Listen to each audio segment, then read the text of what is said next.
रोजमर्रा की राजनीतिक घटनाओं पे सरकार को क्या करना चाहिए, सरकार को क्या नहीं करना चाहिए, और अपनी हर समस्या को समझते हैं कि सरकार को जनसंख्या नियंत्रण कानून लाना चाहिए, यूनिफॉर्म सिविल कोड लाना चाहिए।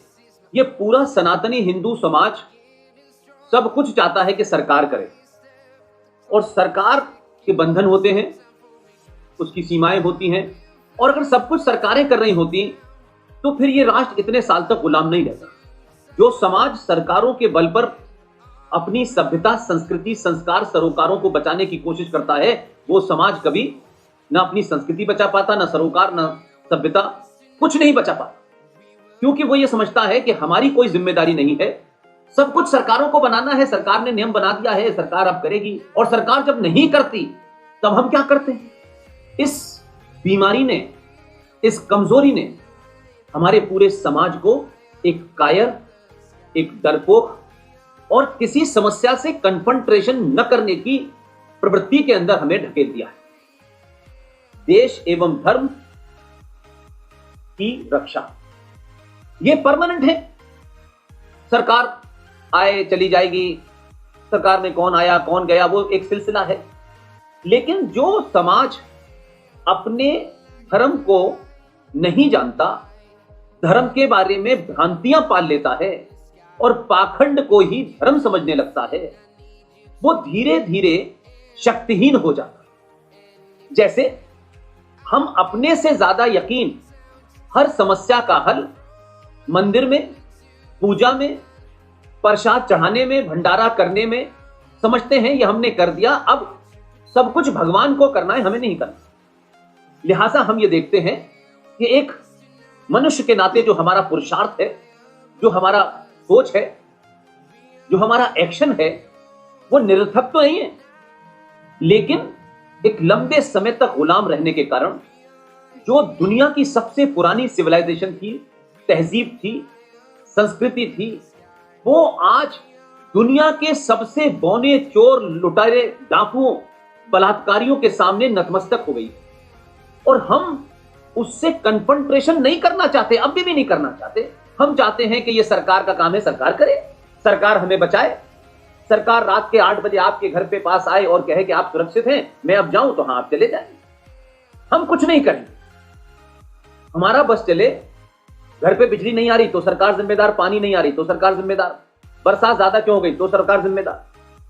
ये एक तरीके का, जब आप अंधकार में डूबे होते हैं और आपके अंदर पुरुषार्थ की समाप्ति होने लगती है और कायरता भर जाती है, तो उस कायरता को छुपाने के लिए आप तरह तरह के नैरेटिव ढूंढते हैं, और ये नैरेटिव आपको बचा नहीं पाते।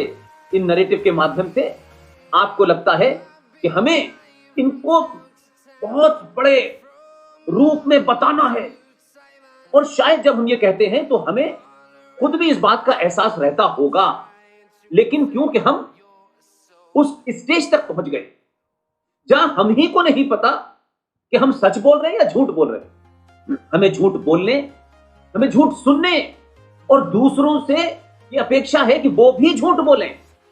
लिहाजा जब कोई कहता है नहीं हम तो झूठ नहीं बोलेंगे, हमारी किताब तो ये कहती है, हम तो वही मानेंगे जो हमारी किताब में है, आपको झूठ बोलना है आप बोलिए, तो क्योंकि हम उससे लड़ना नहीं चाहते, हम एक सुविधा भोगी समाज की तरह जीना चाहते हैं, तो आप चाहते हैं कि दूसरा झूठ बोले।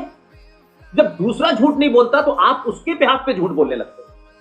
तो आपने क्या क्या झूठ बोले, आपने ऐसे ऐसे झूठ बोले और अपने ही परिवार, अपने ही समाज, अपने ही धर्म के लोगों को उस झूठ में कि इतनी घुट्टी पिलाई कि दूसरा झूठ बोलना नहीं चाहता, चाहे वो गलत हो या सही हो, लेकिन वो अपनी बात पे अडिग है।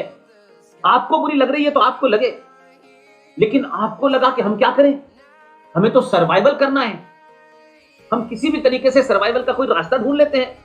कोई यहां से लात मार के हमको निकाल दे तो हम वहां चले जाएंगे, बंगाल से निकाल देगा तो हम बिहार चले जाएंगे, बिहार से निकाल देगा तो दिल्ली चले जाएंगे, और दिल्ली में पिटेंगे तो फिर हम कहीं और चले जाएंगे। ऐसी सभ्यताओं और ऐसे समाज का अंत हर हालत में निश्चित होगा।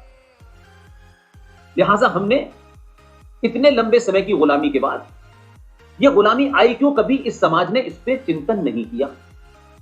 जो हमारे आदर्श थे, जिन्हें बताया गया कि ये आदर्श हैं, वो शुद्ध रूप से पाखंडी निकले, और हम इन पाखंडियों को ही समाज का सबसे बड़ा रहनुमा मानने लगे।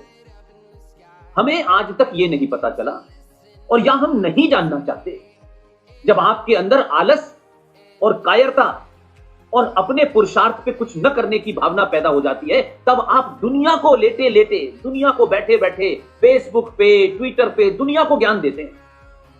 ये होना चाहिए, सरकार को ये करना चाहिए, अब ये बिल ले आना चाहिए। ये बिल, ये सरकार किसी राष्ट्र से बड़ी नहीं होती।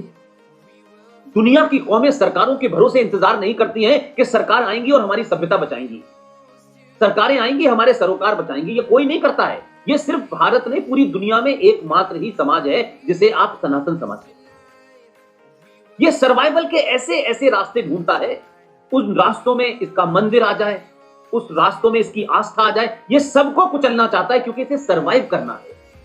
तो सर्वाइव तो कीड़े मकोड़े भी करते हैं, जानवर भी कर जाते हैं, लेकिन आपको सृष्टि ने मानव की रचना को सबसे महत्वपूर्ण सुप्रीम क्रिएशन ऑफ गॉड, जिसे उर्दू में अखलुकुल मखलूकात कहते हैं, the supreme creation of the God.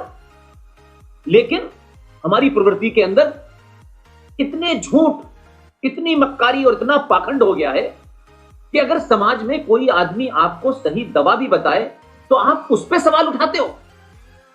वो भड़काता है, ये भड़का, क्योंकि आपको लगता है कि अगर हम सच बोले तो हमें तो जमीन छोड़नी पड़ जाएगी, घर से भागना पड़ जाएगा। क्यों? क्योंकि आप लड़ना और मरना नहीं चाहते।